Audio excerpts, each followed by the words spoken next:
വീട്ടിൽ ഇഷ്ടംപോലെ കരിയിലുണ്ട് മാവിൻ്റെ.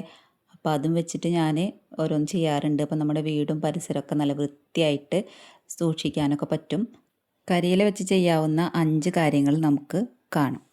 ഗ്രോ ബാഗിലാണെങ്കിലും ചട്ടിയിലാണെങ്കിലും നമ്മൾ ചെടി നടുന്ന സമയത്ത് ഈ ഒരു ചട്ടിയുടെ പകുതിയോളം നല്ല 1/4 ഭാഗത്തോളം നമ്മളിതുപോലെ കരിയില നിറച്ച് കഴിഞ്ഞാൽ അത് നമുക്ക് കൂടുതൽ മണ്ണ് ഉപയോഗിക്കാതെ തന്നെ ചെടി നടാൻ പറ്റുന്ന നല്ലൊരു സൂത്രമാണ് കേട്ടോ. മണ്ണില്ലാത്തവർക്കൊക്കെ ഇത് ഫോളോ ചെയ്യാവുന്നതാണ്. അപ്പം ഞാൻ എൻ്റെ എല്ലാ ചെടികളും പച്ചക്കറികളും ഒക്കെ നടുന്നത് ഈ ഒരു മെത്തേഡിലാണ് കേട്ടോ. അപ്പം നമ്മുടെ വീട്ടിലും അപ്പുറത്തെ വീട്ടിലൊക്കെ ഇഷ്ടംപോലെ മാവിൻ്റെ കരിയിലകളാണ് ഉണ്ടാവാറ്. പ്ലാവിൻ്റെ പിന്നെ വേറെ മരങ്ങളുടെ ഒന്നും കരിയില ഉണ്ടാവാറില്ല. ഇതുപോലെ മാവിൻ്റെയാണ് കേട്ടോ. അപ്പോൾ ഇതുപോലെ നന്നായിട്ട് നിറച്ച് കൊടുക്കുക. ഇതിപ്പോൾ ചട്ടിയിലാണ് നടുന്നത്, ഗ്രോ ബാഗിലോ അല്ലെങ്കിൽ നമ്മൾ ചാക്കിലൊക്കെയാണ് നടുന്നത് വെച്ചെങ്കിലും ഇതുപോലെ അതിൻ്റെ 1/4 ഭാഗത്തോളം ഇതുപോലെ കരിയില നിറച്ച് അതിൻ്റെ ഇടയിൽ ചെറുതായിട്ട് ഇങ്ങനെ മണ്ണിട്ട് കൊടുക്കണം കേട്ടോ. അപ്പം നമുക്കത് പെട്ടെന്ന് തന്നെ ദ്രവിച്ച് കിട്ടും. എന്നിട്ടാണ് നമ്മൾ ഇതിൽ ചെടി നടാൻ പോകുന്നത്. ഇപ്പം ഞാൻ ഒരു ചെറിയൊരു പോട്ടിൽ ചെടി പിടിപ്പിച്ചിട്ടുണ്ട്. അപ്പോൾ അതാണ് നമ്മൾ ഇതിലേക്ക് നടാൻ പോകുന്നത് കേട്ടോ.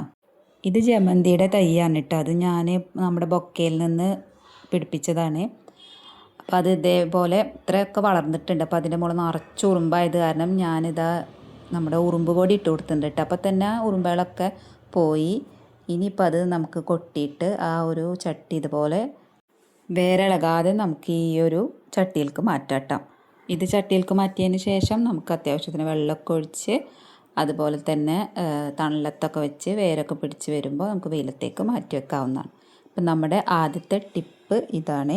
രണ്ടാമത്തെ കാര്യം എന്ന് വെച്ചാൽ പുതയിടാണ് നമ്മൾ ചെയ്യുന്നത്. കരിയില കൊണ്ട് നമുക്ക് എളുപ്പം ചെയ്യാൻ പറ്റുന്ന ഒരേ ഒരു കാര്യമാണ് ഈ പുതയിടലിട്ട.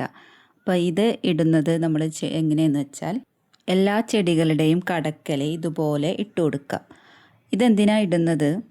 വേനൽക്കാലത്തൊക്കെ നമ്മുടെ ചെടികൾ പെട്ടെന്ന് വാടിപ്പോവും.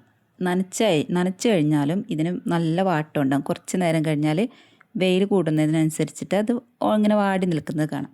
അപ്പോൾ അത് തടയാൻ വേണ്ടിയിട്ടാണ് ഈ പൊത ഇടുന്നത്. അപ്പോൾ നനച്ചു കൊടുക്കുമ്പോൾ ആ ഇലകളിലൊക്കെ വെള്ളം തങ്ങിപ്പിടിക്കുകയും അതുപോലെ തന്നെ നമ്മുടെ ചെടികൾക്ക് ആവശ്യാനുസരണം വെള്ളം കിട്ടുകയും ചെയ്യും.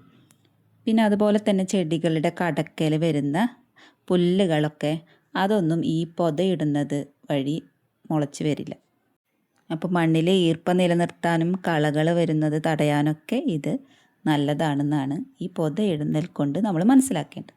ഞാൻ എൻ്റെ ഗാർഡനിലെ എൻ്റെ പച്ചക്കറിത്തോട്ടത്തിലെ എല്ലാ ചെടികൾക്കും ഇതുപോലെ പൊതയിട്ട് കൊടുത്തിട്ടുണ്ട്. കരിയിലയിൽ തന്നെയാണ് ഞാൻ ചെടി നട്ടിട്ടുള്ളതും. അതുപോലെ തന്നെ അത് താഴ്ന്ന് വരുന്നതിനനുസരിച്ച് ഞാൻ വീണ്ടും കരിയില ഇട്ട് കൊടുക്കും. നമുക്ക് വേപ്പിൻ്റെ ചോട്ടിലായാലും അതുപോലെ എല്ലാ പച്ചക്കറിയുടെ ചോട്ടിലും ഞാനിതുപോലെ പൊതയിട്ട് കൊടുത്തിട്ടുണ്ട് കേട്ടോ. അതുകൊണ്ട് തന്നെ ഈ കഠിന വേനലിലും എൻ്റെ ചെടികളൊക്കെ വളരെ ഉഷാറായിട്ടാണ് നിൽക്കുന്നത്. മൂന്നാമതായിട്ട് നമ്മൾ ചെയ്യാൻ പോകുന്നത് കരിയില കൊണ്ട് കമ്പോസ്റ്റ്. ഇതെപ്പോഴും ഞാൻ എൻ്റെ ചെടികൾക്ക് വളമായിട്ട് ഇട്ട് കൊടുക്കുന്ന സമയത്ത് പറയാറുണ്ട് കരിയില കൊണ്ട് കമ്പോസ്റ്റ് ഉണ്ടാക്കുന്ന വിധം. അത് ഞാൻ ഈ വീഡിയോയിൽ കാണിച്ചു തരാം. അതിന് വേണ്ടിയിട്ട് നമുക്കൊരു ചാക്ക് എടുക്കാം. നമ്മുടെ ചാക്കിൽ നിറച്ചും കരിയില ഇട്ട് കൊടുക്കാം. ഇതിപ്പോൾ കരിയില മാത്രമുള്ള കമ്പോസ്റ്റാണ്. അപ്പോൾ നമ്മൾ കരിയിലയും പിന്നെ ഇടയിൽ കുറച്ച് മണ്ണും കൂടിയിട്ട് മാത്രമാണ് ഇടുന്നത് കേട്ടോ. പച്ചക്കറി കമ്പോസ്റ്റാണ് നമ്മൾ ഉണ്ടാക്കുന്നതെങ്കിൽ, പച്ചക്കറിയുടെ വേസ്റ്റ് കൊണ്ടുള്ള കമ്പോസ്റ്റാണ് നമ്മൾ ഉണ്ടാക്കുന്നതെങ്കിൽ ഇതുപോലെ പച്ചക്കറി ഇട്ട് കൊടുക്കുക. പിന്നെ കരിയില ഇതിൻ്റെ ഇടയിൽ കുറച്ചിട്ട് കൊടുക്കാം. അതും അങ്ങനെ ചെയ്യുന്നത് നല്ലതാണ്. നമ്മളെ പച്ചക്കറിയിലുള്ള ഇങ്ങനെ അളുത്ത് കഴിഞ്ഞാൽ അതിൽ ഇങ്ങനെ വെള്ളം വരുമല്ലോ. അപ്പോൾ ആ ഒരു ഈർപ്പം വലിച്ചെടുക്കാൻ കരിയില വളരെ നല്ലതാണ്. കരിയില മാത്രം ചാക്കിൽ കെട്ടി വെച്ചാൽ നമുക്ക് കമ്പോസ്റ്റായി കിട്ടാൻ കുറേ ടൈം പിടിക്കും. അതിൻ്റെ ഇടയിലേക്ക് ഇതുപോലെ മണ്ണും കൂടി ഇട്ട് കൊടുക്കണം. ഒരു പിടി മണ്ണും കൂടി ഇട്ട് കൊടുക്കുക. കരിയില ഇട്ട് കൊടുക്കാം. കുറച്ച് കരിയില നിറച്ചതിന് ശേഷം പിന്നെ ഒരു ലെയറായിട്ട് ഇച്ചിരി മണ്ണിട്ട് കൊടുക്കാം. എന്നിട്ടത് ചാക്ക് നന്നായിട്ട് നിറയുമ്പോൾ നല്ല അടിപൊളിയായിട്ട് നല്ല പുളിച്ച കഞ്ഞിവെള്ളം ഒഴിച്ചു കൊടുക്കാം. അല്ലെങ്കിൽ നമുക്ക് നല്ല ചാണകം പുളിപ്പിച്ചിട്ട് അത് ഒഴിച്ചു കൊടുക്കാം. അതും അല്ലെങ്കിൽ പച്ചവെള്ളം ഒഴിച്ചു കൊടുത്താലും നമുക്ക് എന്നിട്ട് കെട്ടി വെച്ചാലും നല്ലൊരു കമ്പോസ്റ്റ് കിട്ടും കേട്ടോ. ഞാനിതുപോലെ തന്നെ വേറൊരു ചാക്കിലും ഇതുപോലെ കരിയിലകളും നമ്മൾ അടിച്ചു വാരി കൂട്ടിയ എല്ലാ ചപ്പുചവറൊക്കെ കൂട്ടിയിട്ട് കെട്ടി വെച്ചിട്ടുണ്ട്. ഇനി അത് കമ്പോസ്റ്റാക്കി എടുക്കാൻ പറ്റും കേട്ടോ. അതുപോലെ കഞ്ഞിവെള്ളം ഒഴിച്ചു കൊടുത്താൽ മതി. പിന്നെ ഇത് നന്നായിട്ട് കെട്ടിയിട്ട് നമ്മളൊരു മൂലക്ക് എടുത്ത് വെക്കാം. അപ്പുറം ഇപ്പുറം മറിച്ചിട്ടാലും കുഴപ്പമൊന്നുമില്ല. നമ്മളൊരു സൈഡിൽ എടുത്ത് വെച്ചാൽ മതി. ഇനി നമുക്ക് ഈ കരിയിലകൾ കത്തിച്ചാൽ കിട്ടുന്ന നമ്മുടെ ഈ ചാരം ഉണ്ടല്ലോ, അത് നമുക്ക് ചെടികൾക്ക് നല്ല അടിപൊളി വളമാണ് കേട്ടോ. നമ്മുടെ എല്ലാ ചെടികൾക്കും നല്ല അടിപൊളിയായിട്ട്, പച്ചക്കറികൾക്കാണെങ്കിലും നന്നായിട്ട് പച്ചക്കറിയൊക്കെ ഉണ്ടാവാനും, അതുപോലെ തന്നെ പൂച്ചെടികളിൽ നന്നായി പൂക്കളൊക്കെ ഉണ്ടാവാനൊക്കെ ഈ ചാരം വളരെ നല്ലതാണ്. നമ്മൾ ചെടി നടുമ്പോൾ തന്നെ ഇത് ചേർത്തിട്ട്, ചാരം ചേർത്തിട്ട് ചെടി നടുകയാണെങ്കിൽ കപ്പ, അതുപോലെ തന്നെ കൂർക്ക, പിന്നെ നമ്മുടെ ഏത് ചെടികൾക്കായാലും ചാരം ചേർത്തിട്ട് നമ്മൾ നടുകയാണെങ്കിൽ നല്ലതാണ്. ഞാൻ ഈ ചാരം നമ്മുടെ കഞ്ഞിവെള്ളത്തിൽ കലക്കിയിട്ടും ചെടികൾക്ക് ഒഴിച്ചു കൊടുക്കാറുണ്ട്. അതുപോലെ തന്നെ നമ്മുടെ പയറിനൊക്കെ നല്ലതാണ് കേട്ടോ ചാരം ഇട്ട് കൊടുക്കുന്നത്. നന്നായിട്ട് പയറുണ്ടാവും. അതുപോലെ തന്നെ നമ്മുടെ പച്ചക്കറിയുടെ മുകളിലൊക്കെ ഉണ്ടാവുന്ന ഉറുമ്പുകളില്ല, അതിനൊക്കെ മാറ്റാൻ ഈ ചാരം വിതറി കൊടുക്കുന്നത് നല്ലതാണ്. ഞാനിവിടെ വേപ്പിൻ്റെ മുകളിൽ വരുന്ന കീടങ്ങളൊക്കെ അകറ്റാൻ ഇതുപോലെ ചാരം വിതറി കൊടുക്കാറുണ്ട് കേട്ടോ. പിന്നെ നമ്മുടെ ബോഗൺവില്ല നന്നായി പൂക്കൾ നിറയാനും ചാരം മാത്രം മതി. അതിൻ്റെ കടക്കല മണ്ണൊക്കെ ഒന്ന് ഇളക്കി കൊടുത്ത് ചാരം ഒരു പിടി ഇട്ട് കൊടുത്താൽ നന്നായിട്ട് പൂക്കളുണ്ടാവും കേട്ടോ. ഫസ്റ്റ് നമ്മുടെ ചട്ടിയിൽ ബോഗൺവില്ലയുടെ താഴെ ഇങ്ങനെ മുളച്ച് വന്നിട്ടുള്ള പുല്ലുകളൊക്കെ പറിച്ച് മാറ്റണം. എന്നിട്ട് അതിൻ്റെ മണ്ണൊക്കെ ഒന്ന് നന്നായിട്ട് ഇളക്കി കൊടുക്കണം കേട്ടോ. ഇടയ്ക്കിടയ്ക്ക് ഇതുപോലെ ചെയ്യുന്നത് ബോഗൺവില്ല എപ്പോഴും പൂക്കൾ നിറഞ്ഞിരിക്കാൻ നല്ലതാണ്. ഇപ്പോൾ നല്ല കഠിന വേനലുള്ള സമയത്ത് ബോഗൺവില്ലയിലൊക്കെ നിറച്ച് പൂക്കളെല്ലായിരിക്കും. അപ്പം നമ്മൾ സാധാരണ ചട്ടിയിലൊക്കെ നട്ടതിന് ഇതുപോലെ പെട്ടെന്ന് പൂക്കൾ ഉണ്ടാവാൻ ഭയങ്കര പണിയാണ്. അപ്പോൾ ഇതുപോലെ തന്നെ മണ്ണിളക്കി കൊടുത്തിട്ട് നമ്മുടെ കരിയിലയുടെ ചാരം തന്നെ ഇട്ട് കൊടുക്കണം കേട്ടോ. വേറെ പ്ലാസ്റ്റിക് കത്തിച്ച ചാരമൊന്നും നമ്മുടെ ഇങ്ങനത്തെ ചെടികൾക്കൊന്നും ഇട്ട് കൊടുക്കാൻ പാടില്ലേ. അപ്പോൾ അത് പ്രത്യേകം കരിയില കൊണ്ടുള്ള ചാരം ആയതുകൊണ്ടാണ് ഞാനിത് എടുത്ത് പ്രത്യേകം കാണിക്കുന്നത് കേട്ടോ. ഒരുപാട് തവണ കാണിച്ചിട്ടുള്ളതാണ്, എന്നാലും ഒന്നും കൂടി കാണിക്കുന്നു എന്ന് മാത്രം. ഇതുപോലെ മണ്ണിളക്കിയിട്ട് കുറച്ച് ചാരം കുറച്ചിട്ട് കൊടുത്താൽ മതി കേട്ടോ. നന്നായി പൂക്കളുണ്ടാവും. അടുത്തതായിട്ട് പറയാൻ പോകുന്നത് എന്താണെന്ന് വെച്ചാൽ, ഇതുവരെ പറഞ്ഞിട്ടില്ലാത്തതും ഞാനിതുവരെ പരീക്ഷിച്ച് നോക്കിയിട്ടില്ലാത്തതുമായ ഒരു അടിപൊളി ടിപ്പാണ് കേട്ടോ ഈ കരിയില വെച്ചിട്ടുള്ള ടിപ്പ്, 5ാമത്തെ ടിപ്പ്.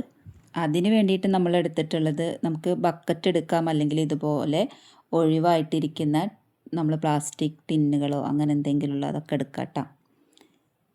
എന്നിട്ട് അതിലേക്ക് ഇതുപോലെ കരിയില ഇട്ട് കൊടുക്കാം. കരിയില നന്നായിട്ട് നിറച്ചതിന് ശേഷം, ഇത്രയും നിറക്കണമെന്നൊന്നുമില്ല, ഒരു പകുതിയോളം നിറച്ചാൽ മതി, കുത്തി നിറക്കണമെന്നില്ല കേട്ടോ. നന്നായിട്ട് വെള്ളം ഒഴിക്കുക. വെള്ളം ആ ഒരു പാത്രം നിറയുന്ന രീതിയിൽ, കരിയിലകൾ മുങ്ങിക്കെടുക്കുന്ന രീതിയിൽ ഫുള്ള് വെള്ളം ഒഴിച്ചു കൊടുക്കാം. ഒരു 5 ദിവസം ഇതുപോലെ വെച്ചതിന് ശേഷം നമുക്ക് ആ ഒരു വെള്ളം നമ്മുടെ ചെടികൾക്ക് ഒഴിച്ചു കൊടുക്കാവുന്നതാണ്. പൂച്ചെടികൾക്കായാലും പച്ചക്കറികൾക്കായാലും ഒക്കെ നല്ലതാണ് കേട്ടോ. നല്ല നൈട്രജൻ വളമാണ് ഇതിലടങ്ങിയിട്ടുള്ളത്. അപ്പോൾ ഈ കരിയിലകൾ വളരെ നിസ്സാരമല്ല എന്ന് നിങ്ങൾക്ക് മനസ്സിലായില്ലേ. ഇപ്പോൾ കരിയില ഉണ്ടെങ്കിൽ നമുക്ക് എങ്ങനെ വേണമെങ്കിലും നമുക്ക് ഉപയോഗിക്കാവുന്നതാണ്. നടാനായാലും വളമായാലും കീടനാശിനികളായാലും തന്നെ എല്ലാ രീതിയിലും നമുക്ക് കരിയില ഉപയോഗിക്കാവുന്നതാണ്. അപ്പോൾ ഇനി കരിയിലകളെ നമ്മൾ നിസ്സാരമാക്കി കളയണ്ട. നമ്മൾ പെട്ടെന്ന് തന്നെ കരിയില വെച്ചിട്ട് ഒരു അടിപൊളി ഒരു പച്ചക്കറി തോട്ടമോ അല്ലെങ്കിൽ ഒരു പൂന്തോട്ടമോ ഒക്കെ നമുക്ക് സെറ്റാക്കി എടുക്കാവുന്നതാണ് കേട്ടോ. അപ്പം ഞാൻ തന്നെയാണ് അതിന് മെയിനായിട്ടുള്ളൊരു ഉദാഹരണം. അപ്പോൾ ഇതാണ്ട എല്ലാ ഗ്രോ ബാഗുകളിലും ഫുള്ളും കരിയിലകളാണ്. മണ്ണില്ലാത്ത എനിക്കിതാ എന്തോരം പച്ചക്കറികളാണ് ഉള്ളതെന്നറിയോ. അപ്പോൾ ഇഷ്ടം പോലെ പച്ചക്കറികളുണ്ട്, പൂച്ചെടികളാണെങ്കിൽ പൂച്ചെടികളും ഉണ്ട്, എല്ലാം ഉണ്ട് കേട്ടോ. ഈ ടയറിനുള്ളിൽ തന്നെ ഞാൻ ഫുള്ള് കരിയില നിറച്ചിട്ടാണ് മുളക് തൈ നട്ടത്. ഇപ്പം നോക്കിക്കേ, ഈ മണ്ണ് നോക്കിയൊക്കെ നല്ല കറുത്തിട്ടാണ് ഇരിക്കുന്നത്. നല്ല കമ്പോസ്റ്റ് രൂപത്തിലുള്ള മണ്ണായിട്ടുണ്ട് കേട്ടോ. അപ്പോൾ ഇതാ നല്ല അടിപൊളിയായിട്ടുണ്ട്. ഇനി ഞാനിതിലേക്ക് വീണ്ടും കരിയിലകൾ നിറക്കാൻ പോവുകയാണ്. ഈ മണ്ണൊക്കെ ഒന്ന് ഇളക്കി കൊടുത്ത് അതിലെ പുല്ലൊക്കെ ഒന്ന് മാറ്റി ഞാൻ വീണ്ടും കരിയില നിറച്ചിട്ട് കൊടുക്കാൻ പോവാണ് കേട്ടോ. അപ്പോൾ കരിയില എന്ന് പറഞ്ഞാൽ എനിക്ക് സ്വർണ്ണത്തിന് തുല്യമാണ്. അപ്പോൾ നമുക്കിത് നല്ല അടിപൊളിയായിട്ട് നല്ല വളർച്ചയും ചെടികൾക്ക് കിട്ടും കേട്ടോ. അപ്പോൾ എല്ലാവരും പെട്ടെന്ന് തന്നെ ഇതൊക്കെ ചെയ്തോട്ടാം. അപ്പം നമ്മുടെ വീടും പരിസരവും വൃത്തിയാവുക എന്നുള്ളതാണ് മെയിനായിട്ടുള്ള ഒരു കാര്യം. പിന്നെ അതിൽ നിന്ന് നമുക്ക് ഇതുപോലെ ഒരുപാട് സംഭവങ്ങൾ നമുക്ക് കിട്ടുകയും ചെയ്യും. അപ്പോൾ ഇനി കരിയിലകൾ കത്തിച്ച് കളയുന്നതിന് മുന്നേ അല്ലെങ്കിൽ കുഴിച്ചു മൂടുന്നതിന് മുന്നേ ഇതൊക്കെ ഒന്ന് പരീക്ഷിച്ച് നോക്കണേ. അപ്പോൾ ഈ വീഡിയോ എല്ലാവർക്കും ഇഷ്ടപ്പെട്ടിട്ടുണ്ടാവും. നല്ല കമൻറ്റുകളൊക്കെ അറിയിക്കുകയും ചെയ്യണം. അപ്പോൾ അതുവരേക്കും tata, bye bye, see U.